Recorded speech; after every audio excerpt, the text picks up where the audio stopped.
मन आवे मंदिर चले जाओ, 4 परिक्रमा लगाई, दर्शन किया, प्रणाम किया, अच्छी भावना है।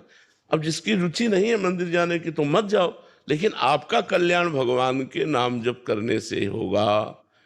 मंदिर जा रहे हो, गंदी बातें देख रहे हो, माता बहनों की तरफ गंदी दृष्टि है, दोस्त दर्शन कर रहे हो, तो मंदिर के दर्शन कर रहे हो ठाकुर जी के कि दोस्त दर्शन कर रहे हो, श्री जी के दर्शन कर रहे हो या व्यवहार का दर्शन कर रहे हो? तो खास बात है आपका चिंतन क्या है। आपका चिंतन सही तो सबके हृदय रूप ये मंदिर है, चलते फिरते मंदिर, जिनमें सबके हृदय में भगवान वास करते हैं। तो हम इनमें दर्शन कर रहे हैं तो मंदिर के तो दर्शन कर रहे हैं, और अगर इनमें दर्शन नहीं तो वहां दर्शन क्या। बात हमें संभालनी है, अपने हृदय की बात संभालनी, हमारा चिंतन ठीक होना चाहिए, हमारा नाम जब चक्क चलना चाहिए। अब मंदिर में बैठे हो तो बढ़िया बात है, और स्मशान में बैठे हो तो बढ़िया बात है। नाम जब चल रहा है, भगवत चिंतन चल रहा है, तो जहां हो मंदिर ही में हो।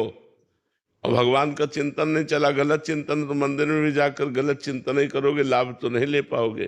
तो हम ये जरूरी नहीं है कि आप मंदिर जाओ, हम ऐसा नहीं कहते।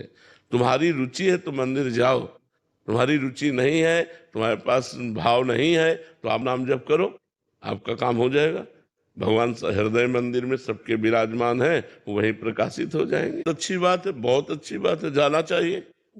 हमारी बात समझिए, हम निषेध नहीं कहते, हमने कहा यदि आपका भाव नहीं बैठता, आपकी रुचि नहीं बैठती, आप मत जाइए। आप घर में चिंतन कीजिए, भगवान का काम काज करते हुए चिंतन कीजिए। यदि आपको समय मिलता है तो जाइए, दर्शन कीजिए, 4 परिक्रमा कीजिए, 10 मिनट 1 घंटा बैठिए, उनके सामने बैठकर जप कीजिए, बढ़िया बात है। लेकिन हम जरूरी नहीं है, जरूरी है भगवान का चिंतन करना। भगवान के श्री विग्रह के पास रहते हुए चिंतन गलत है तो लाभ नहीं ले पाएंगे। भगवान के साक्षात्कार करते हुए भी चिंतन सही नहीं तो लाभ नहीं ले पाएंगे। दुर्योधन भगवान को साक्षात देख रहा है, मूर्ति नहीं, साक्षात श्री कृष्ण को देख रहा है, लेकिन चिंतन सही नहीं है तो लाभ नहीं ले पाया, भगवान को भगवान नहीं मान पाया, भगवान से प्रेम नहीं कर पाया, भगवान का कृपा प्रसाद नहीं प्राप्त कर पाया, जबकि भगवान उसके सामने थे। कई बार भगवान उसके सामने हुए दुर्योधन के, लेकिन चिंतन सही ना होने के कारण वो भगवान से लाभ नहीं ले पाया। तो खास चीज भगवान का सामने होना नहीं है, खास चीज है चिंतन। आपका भजन चिंतन हो रहा है कि नहीं हो रहा।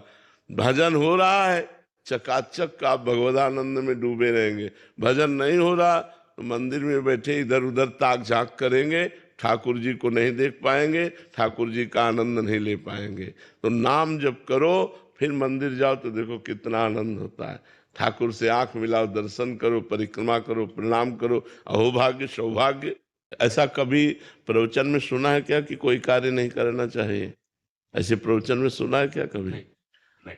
सदैव सदैव प्रवचन में यही कहा जाता है कि अपने कर्तव्य का पालन करते हुए भगवान का नाम जप करो।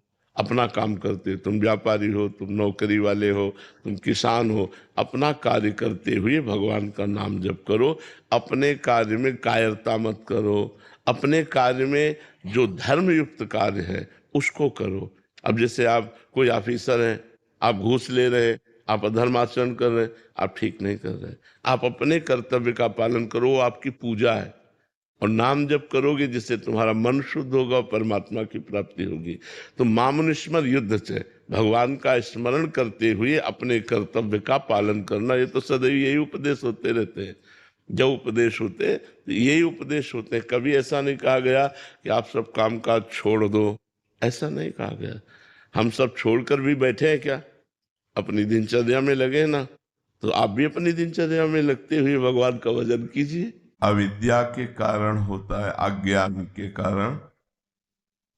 जब हम साधना करते हैं और हमारा हृदय पवित्र होता है तब अहंकार नष्ट हो जाता है।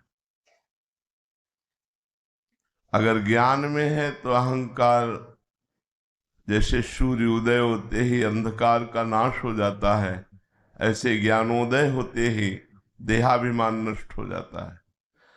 अगर भक्ति मार्ग से चलते हैं तो देहाभिमान भगवान के दासत्व में परिणित हो जाता है। भगवान हमारे स्वामी और हम भगवान के सेवक। तो भगवान चराचर रूप में है, तो हम चराचर जगत के सेवक हुए तो सबसे छोटे हो गए ना। जब हमारी भगवान में रति होती है तो सर्वत्र भगवान का अनुभव होने लगता है। तो अनन्य गति जाके असमति न टरे हनुमंत, मैं सेवक सचराचर रूप स्वामी भगवंत।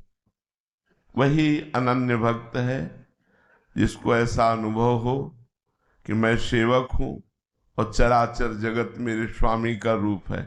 तो त्रणादपि सुनिचेन हो गया ना।